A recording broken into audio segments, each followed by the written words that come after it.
Okay, now that we have had a little introduction to Greek literature, we're going to talking about literature of ancient Rome. So first reason to understand why it's important is because of the legacy of Rome. The empire itself influenced and united the world so much. The language, it really helped to create that Romance language that's based off of Latin, and just again the influences of the road system and um, of the entire system and architecture, art, everything that Rome birthed. Okay, so first of all, let's look at the different people of ancient Rome. So you had the patricians, which were the upper class, and they were from the oldest noble families, and they were the first to run the republic. And then you had the plebeians. This is where it becomes a little interesting with the Roman Empire, is they were Roman citizens in 4th century BCE, and they won political rights, and they eventually became the middle class. And so you start seeing more of a class system here instead of the rich and the poor, but the working class. And then you had the army, which very much influenced the world. The army was a way to escape from poverty. Legionaries, they became Roman citizens. Legionaries were Roman citizens. And then the auxiliaries, they joined, and they were from other provinces. They had medical care, which of course isn't like our medical system today, but it is it was very advanced for the time, and you joined as a teenager, and then for 25 years, and your service, then you kind of had a retirement package. So it really helped out a lot of people.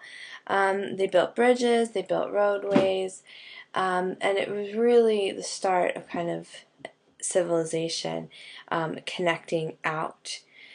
They're known for their slaves. They captured people during the war. They became tutors, clerks, but also worked hard. And then there's the famous slave Spartacus, who led a revolt.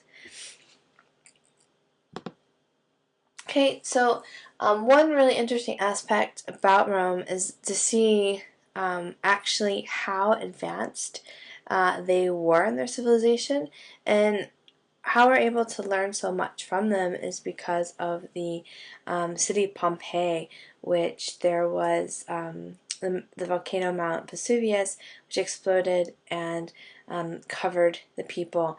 And so if you go there, which I have, it's very interesting because you see like a sewer system going through. You see works of modern plumbing.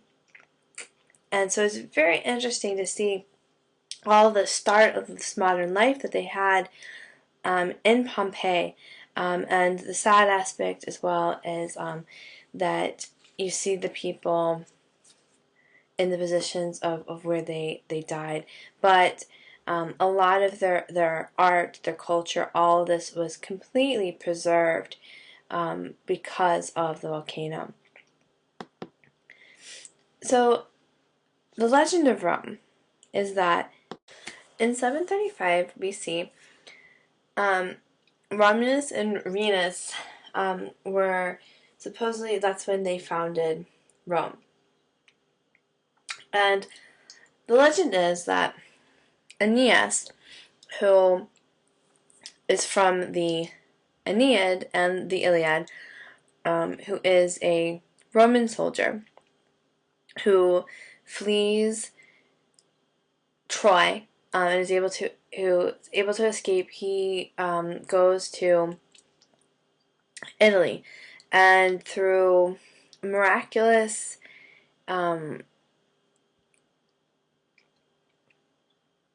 so Romulus and Remus, their mother um, was a queen, so she was a royalty, and their father is one of the gods. And so they were kind of cast out because of the circumstances, and they were they survived. And they were raised by a wolf. This is a very famous statue that's all over the world, and they survived and founded Rome. They are twins, and they are believed to be related to Aeneas, who came from Troy. Okay, and they're even like also Julius Caesar claimed that he was descended from them as well. So you see all the importance of being related to the founders of Rome. Okay, so Aeneas is a big hero to the Romans, and that's why years later the poet Virgil wrote the story of Aeneas, and the story Aeneid about Aeneas, and this was to satisfy Julius Caesar, showing that his ancestors were truly great. Okay, so the Republic, 509 to 27 BC, is when this was, and the Punic Wars, they gained control of the Mediterranean. By 60 BC, the Rome ruled Greece, Macedonia, Asia Minor, Syria, and Judea. And then in Julius Caesar in 46 BC stopped all the civil wars, and he was able to control the power for a little bit. But then, not soon after his death, the Roman Empire began, and you really started seeing growth. All the philosophies started actually being put into practice. And that was with Augustus. He was called the Exalted One. He's a grandnephew of Julius Caesar. He defeated Mark Antony and Cleopatra.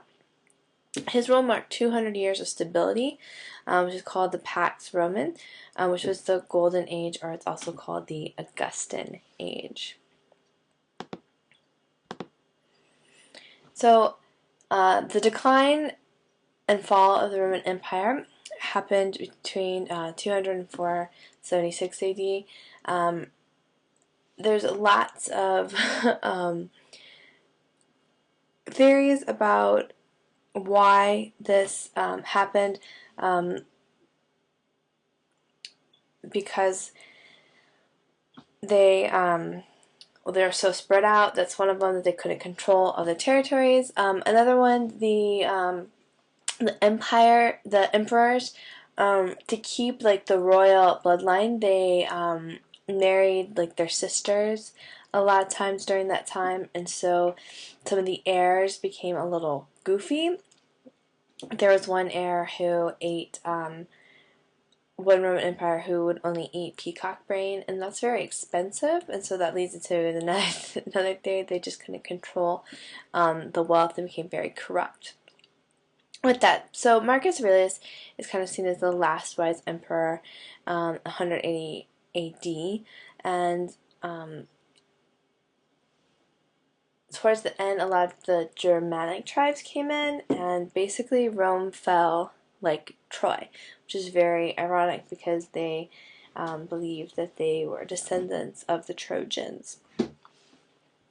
So in the heyday of the Roman Empire, there were lots of arts and culture, and they gave us a lot of things, such as architecture, public entertainment, which came in sometimes brutal forms, but also the concept of bread and circuses, which is still used in politics today.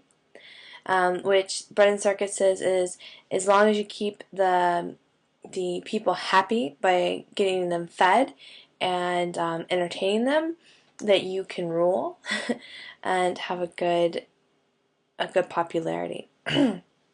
Law and government certainly influenced us with their ideas of the republic, and then the religion as well, because they began to allow Christianity, and with that allowance, because of the road systems and everything else, it began to flourish. Right, literature. These are the major contributors. Cicero, Virgil, Horace, Livy, Tacitus, Plautus, and Terence. Not a lot of great novelists. There's a lot of historians, writers during this time. Of course, Virgil was a poet, and Horace, but the rest very much did a lot of documenting of histories. History was of huge importance during this time. But elements of the Roman literature, and this is in the fiction and nonfiction that was produced during this time, is one, it's heavily Greek influenced. Even though they didn't necessarily consider themselves Greek, they did embrace the culture of the Greeks. They wrote things in a high prose. Again, the diction was very bombastic at times. And the idea of freedom is prevalent throughout. They wanted to be free and embody spirit and mind. And then it was very much political ideas. Again, history was very, very important to them. So with this introduction, I hope that you understand and also are interested in reading the Aeneid. Thank you.